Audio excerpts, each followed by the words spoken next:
안녕하세요. 영상 공부방의 김성래입니다. 앞으로 영상에 관한 재미있고 유익한 이야기들을 해볼까 하는데요. 이야기에 앞서서 구독과 좋아요를 눌러주시면 복 받으실 겁니다. 안녕하세요. 이번 영상에서는 다빈치 리졸브 17에서 새로 생긴 기능들을 가지고 좀 이야기를 해보려고 합니다. 그 중에 이제 가장 먼저 다빈치 리졸브 컬러 페이지를 소개할 때도 보여줬던 영상이 요 하이 다이나믹 레인지 툴 요쪽 기능인데요.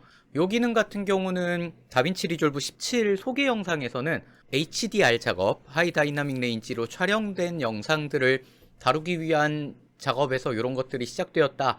이런 것들을 보실 수가 있습니다.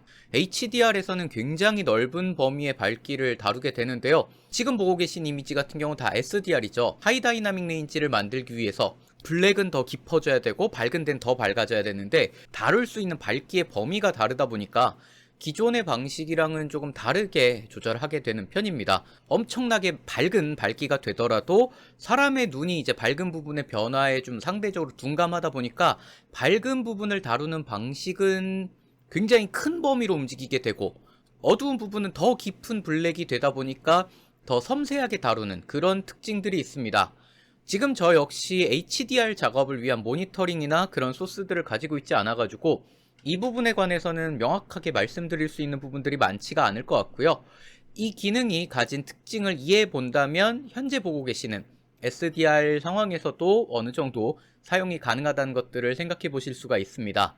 가장 단편적으로 생각해 보자면 프라이머리 휠에 있는 요 로그 휠, 요 로그 휠이랑 비슷한 느낌으로 사용할 수 있는 건데요. 로그 휠도 원래는 이런 로그 감마 상태에서 이것들을 렉709로 변형시켜주는 방식들이 있죠. 예를 들어 유명한 RELUT를 이용해 봅시다. 로그C2 렉709 지금 LUT 이렇게 되어 있는 상태인데요. 이 상태에서 이 앞에 노드를 만들어서 이 섀도우, 미드톤, 하이라이트 요 꺾이는 요 숄더와 토우라고 할 수 있는 요 부분들을 여기 있는 로우 레인지와 하이 레인지로 대략적으로 정해서 하이 레인지는 한 0.7 정도 될까요? 여기서 섀도우를 조절하고 이제 하이라이트를 조절하게 요런 식으로 조절을 할 수 있도록 미드톤은 약간 요런 식으로 조절할 수 있도록 이런 식으로 테크니컬 LUT를 사용하고 그 이전 노드에서 로그 감마의 요 꺾이는 부분들을 잘 알아서 조절하기 위해 만든 방식이긴 했습니다. 하지만 이제 우리는 알고 있죠. 로그 휠 같은 경우는 요 0.3을 기준으로 섀도우와 미드톤, 그 다음에 하이 레인지를 기준으로 미드톤과 하이라이트 요 밝기 부분들을 나눌 수 있다라는 특징을 이용해서 특정 밝기 부분을 조작하는 어떤 세컨더리적인 용도로 많이 사용을 했었습니다. 예를 들어보자면 지금 이렇게 어두운 부분들 봤을 때 밝기 범위 기준으로 했을 때 대략 이 어두운 부분 깔려 있는 부분들이 굉장히 낮게 표현이 돼 있으니까 0.2 정도로 이 정도로 지정을 해서 여기를 섀도우를 뭐 이렇게 차가운 색깔들을 더한다든가 뭐 이런 작업들을 해볼 수가 있었죠. 이 부분에 관해서 조금 더 자세한 내용은 이전에 만든 영상들을 참고해 주시면 좀 더 자세하게 보실 수가 있고요. 로그 휠에서 이렇게 개별 범위를 지정해서 사용했던 것처럼 HDR 컬러 휠도 어느 정도 비슷한 점이 있습니다. 원래는 이 하이 다이나믹 레인지에서 개별 밝기 영역을 조절하기 위한 목적으로 나왔지만 개별 밝기 영역이라는 게 결국 지정할 수 있는 만큼 어떤 특정 밝기 부분을 조작하는데 로그 휠과 비슷한 용도로 써볼 수가 있겠죠. 특히나 몇몇 부분은 로그 휠보다 더 사용성이 좋은데요. 한번 이야기를 진행해 보도록 하겠습니다. 기존에 있던 컬러 휠 인터페이스에서 리프트 감마 게인 오프셋 이렇게 4개의 조작 도구를 지원했던 것과 달리 HDR 휠은 7개의 영역을 지원합니다. 근데 한 번에 보일 수 있는 것들은 이제 4개까지밖에 못 보여주긴 해요. 이 중에서 영역 지정을 할 수 있는 것들이 6개, 그 다음에 이미지 전체에 영향을 주는 기능 한 가지가 있습니다. 이름을 한눈에 보기 쉽게 개별 영역을 지정하는 요 존 그래프 버튼을 눌러서 보겠습니다. 이 블랙, 다크, 섀도우, 라이트, 하이라이트, 스페큘러 이렇게 6가지 영역이 있는 것들을 확인해 보실 수가 있죠. 근데 이 기능의 좀 독특한 점으로 여기 익스펜드 확장 버튼이 있습니다. 이걸 누르면요. 여기 있는 컬러 휠과 존 그래프를 같이 놓고 보실 수가 있습니다. 일단 HDR 기능을 이해하기 위해서 우리가 10스텝을 놓고 히스토그램을 보면서 한번 이야기를 해보도록 하겠습니다. 우리가 일반적으로 사용하는 상황에서 이렇게 10단계로 따닥 나눠진 것들을 히스토그램 상으로 보실 수 있는데요. 요 HDR 그래프를 보여주는 상황에서는 개별 간격이 위에서 우리가 그냥 SDR 상황에서 보는 것과 다르게 차등을 두고 점점 밝아질수록 좁아지는 것들을 보실 수가 있습니다. 그러다 보니까 조작에 있어서 어두운 부분보다 밝은 부분의 조절폭이 훨씬 더 크겠구나. 더 이렇게 조밀하게 모여있는 데를 전체적으로 조절을 하다 보면 굉장히 크게 움직이겠구나. 이런 점들을 생각해 보실 수가 있는데요. 여기 글로벌이라고 해서 이미지 전체에 영향을 주는 이제 기능은 여기 포함되어 있지 않은 것들을 보실 수 있죠. 글로벌 기능의 익스포저, 노출을 움직여 보도록 하겠습니다. 요 그레이스케일 상에서 한번 움직여 볼게요. 한번 이때는 웨이브폼을 놓고 움직여 보도록 하겠습니다. 글로벌의 익스포저를 움직여 보시면 이 이미지나 웨이브폼으로 보셨을 때 마치 개인처럼 움직입니다. 이게 이제 앞서 말씀드린 HDR 조절 방식의 특징이라고 해야 될 것 같아요. 근데 존 그래프 상에서 보시면 이거는 마치 오프셋처럼 움직입니다. 이걸 SDR에서 적용을 하게 되면 어두운 부분들은 굉장히 조금 움직이고 밝은 부분들은 엄청 많이 움직이게 되는 특성 때문에 지금 SDR 상황에서는 이렇게 보이는 것 같아요. 사실 저도 이 부분이 아직 완전히 적응이 된 게 아니라 가지고 좀 더 익숙해져야 할 필요는 있는 것 같습니다. 그리고 좀 특이하게 볼 수 있는 부분이 글로벌 노출 옆에는 여기 채도가 있는데요. 개별 영역에서도 각각 보시면 익스포저 옆에 세츄레이션이 있어서 채도를 조절할 수 있습니다. 하지만 우리가 기존에 알고 있던 채도랑은 조금 다른 방식으로 움직이는 것들을 보실 수 있는데요. 한번 포칼라 그라디언트에서 채도를 움직여 보도록 하겠습니다. 자, 채도가 늘어나는 것들을 보기 위해서 기본적으로 이제 조금 줄여놓은 상태에서 한번 비교를 해보도록 하겠습니다. 기존에 있던 프라이머리 휠에서는 세츄레이션 값을 높이면 이 모양이 그대로 유지되고 줄이면 여전히 그 모양이 그대로 유지되는 상태에서 채도가 변하는 것들을 확인해 보실 수 있습니다. 이 말은 모든 정도가 비슷하게 조절이 된다, 뭐 이렇게 보실 수가 있는데요. 이렇게 줄어든 상황에서 한번 글로벌 채도를 높여보도록 하겠습니다. 여기 따로 세츄레이션이 없기 때문에 이 글로벌에 있는 세츄레이션이 이미지 전체의 채도를 조절하는 게 되겠죠. 이렇게 값을 늘려보면요, 우리가 알고 있던 모양과 전혀 다르게 변한 것들을 보실 수가 있습니다. 여기서 보시면 레드, 마젠타, 블루는요 채도를 높였는데도 채도가 잘 안 증가하고요. 옐로우, 그린, 사이아는 조금 더 채도가 많이 올라가는 것처럼 보입니다. 이번에 한번 채도를 높여놓은 상태에서 채도를 낮춰보겠습니다. 채도를 낮출 때는요 아까랑 반대 현상이 있습니다. 옐로우, 그린, 사이언이 레드, 마젠타, 블루보다 조금 더 빠르게 채도가 떨어지는 느낌이죠. 모양으로 보셨을 때. 이것도 제가 올린 영상들을 보시면 아시겠지만 HDR의 특성 자체가 밝은 부분에 어떤 조절하고 있는 이 가중치가 더 크게 되다 보니까 생기는 방식으로 생각해 볼 수 있을 것 같습니다. 자, 밝을 때 영향을 받는 채도, 어두울 때 영향을 받는 채도, 이런 개념들을 제가 예전에 이야기를 했었었죠. 근데 이 방식이 이제 SDR 환경에서 우리가 그냥 일반적으로 HDR 작업이 아닌 SDR 작업을 하고 있는 사람들 입장에서는 특정한 목적이 없으면 굳이 이 방식을 써야 되는지에 관해서는 아직 잘 모르겠습니다.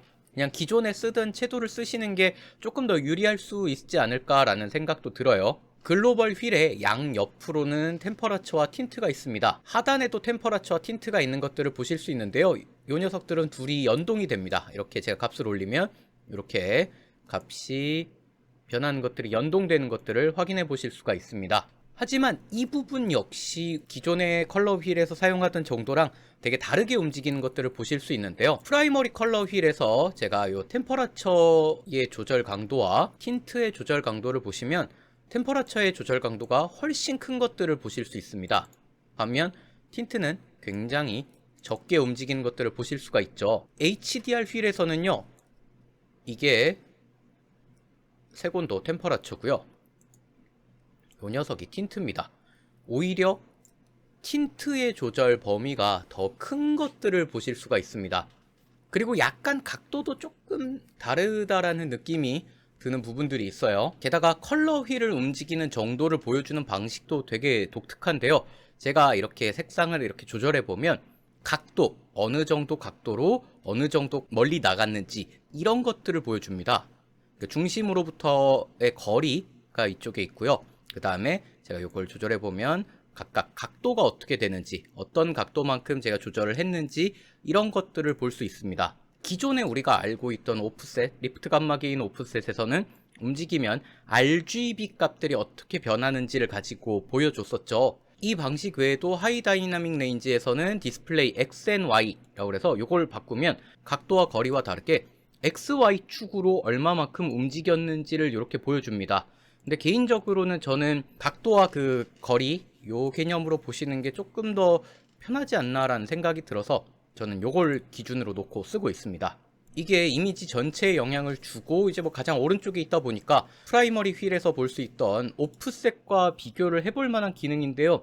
실제로 작동하는 방식이 꽤나 다르다는 것들을 보실 수가 있습니다. 개인적으로는 SDR 보정 상황에서 이 글로벌을 쓰는 방식이 뭔가 더 유리한 점이 많다, 뭐 이렇게 보기는 어려울 것 같아요. 그래서 이 글로벌 기능을 많이 쓸 것 같진 않습니다. 그래서 여기 우측 상단에 점점점을 눌러보면 뱅크 글로벌 윗 컬러 휠즈라는 메뉴가 있습니다. 이 선택하기 전에는 3개만 보여주고 글로벌 하나 더 보여줬었는데 요거를 체크해 주시면 요 부분까지 총 4개를 볼 수 있게 되면서 글로벌은 이제 맨 끝에 가야지 볼 수 있게 요렇게 작동이 되게 됩니다. 개인적으로는 요 개별 범위들을 나눠서 쓰는 기능이 훨씬 더 효과적이라고 생각을 해서 이렇게 4개를 놓고 쓰는 것들을 더 추천하는데요. 한번 개별 기능에 관한 이야기들을 해보도록 하겠습니다. 다시 이 익스펜드 버튼을 눌러서 이제 존 그래프와 같이 한번 놓고 보도록 하겠습니다. 존이라는 단어를 보면서 떠올리시는 분들이 계실 텐데요. 이 기능은 기본적으로 그 안셀 아담스가 만들어 놓은 존 시스템을 기준으로 작동합니다. 지금 이게 제가 임의로 이야기를 하는 게 아니라 다빈치 리졸브 보시면 요 애덤스 존, 안셀 아담스의 존 시스템 이걸 가지고 사용을 한다. 이런 것들을 매뉴얼에서 보여주고 있습니다. 이게 0부터 10단계까지 각각 단계를 나눠서 각 밝기 단계를 보여주는 방식인데요. 다빈치에서 볼 수 있었던 우리 10스텝, 이 10스텝 기능이 이 존 시스템의 내용들을 보여주는 것이라고 볼 수 있습니다. 이 방식들을 기준으로 작업들을 진행하는데요. 그 소위 18%의 반사율을 가진 미들 그레이를 기준점으로 잡아서 이거를 이제 0으로 놓고 여기서부터 적정한 스톱을 잡아서 영역을 지정하는 방식으로 볼 수 있습니다. 존에서 보셨을 때 화살표가 왼쪽으로 가는 이 반달 모양의 아이콘은 특정 영역보다 이제 더 어두운 부분을 사용한다 이런 의미고요.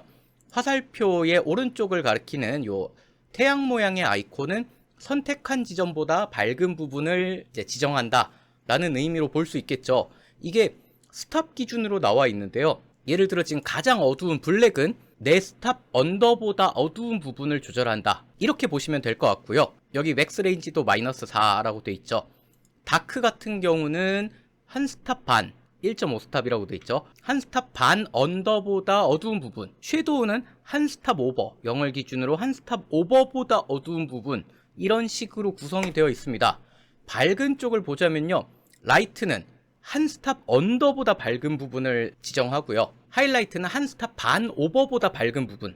가장 밝은 스페큘라는 네 스탑 오버보다 밝은 부분을 조절하는 기능이라고 보실 수 있습니다. 다빈치 리졸브 매뉴얼에 이렇게 나와 있습니다. 여기 보시면 0스탑, 18% 미들 그레이를 기준으로 한 스탑 언더보다 밝은 부분 뭐 이런 식으로 구성이 되어 있는 것들을 보실 수가 있죠. 그림상으로는 중간을 기준으로 되게 좌우 대칭돼서 동일하게 적용이 되는 것처럼 보이는데요. 실제로는 앞서 말씀드린 대로 밝은 쪽의 변화량이 훨씬 큽니다.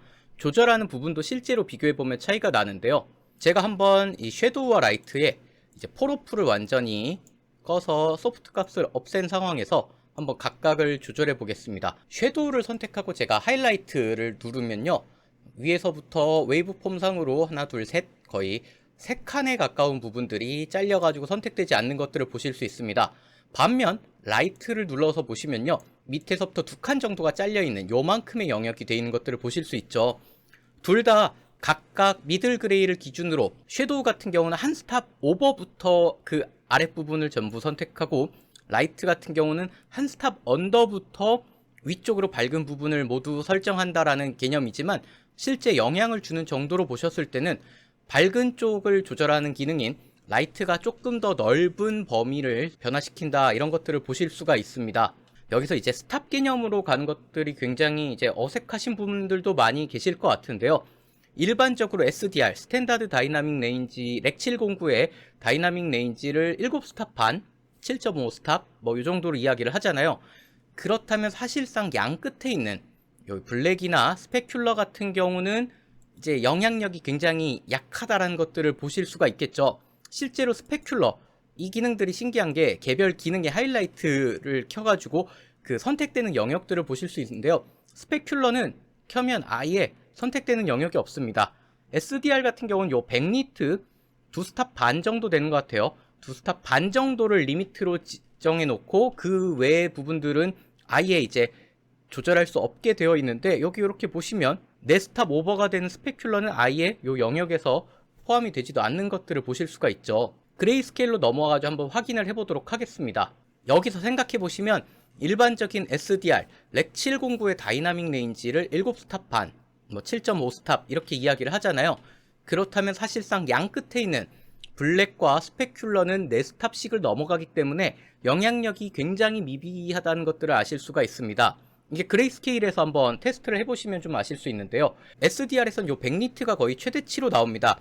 여기가 어디쯤이냐, 그래서 한번 움직여 보시면요, 한 2스탑 반, 2.5 스탑 여기로 놓으면 거의 100니트에 딱 맞는 것들을 보실 수가 있어요. 당연히 이 바깥 위에 있는 기본 값인 4스탑 오버가 넘는 부분들을 선택하는 스페큘러 같은 경우는 이걸 조절했을 때 아무 영향도 끼치지 않게 된다는 것들을 아실 수 있죠. 여기에 어떤 영향도 주지 않으니까요. 반면 이제 블랙 같은 경우는 블랙을 선택하고 이 하이라이트를 눌러보면 굉장히 작은 영역들이 어느 정도 선택이 되는 것들을 보실 수 있습니다. 특히 이 소프트 값인 뽀로프를 끄고 보시면 굉장히 낮은 정도, 한 여기 정도까지 선택이 되고, 실제 색깔을 먹이면 어느 정도 살짝 영향을 받는 것들을 보실 수가 있어요. 이게 왜 그럴까라고 생각을 해보면 아무리 어두워도 0보다 더 어두울 수는 없는 법이니까 밝은 곳과 달리 SDR이라고 해도 가장 어두운 부분을 조절할 수는 있는 것 같습니다.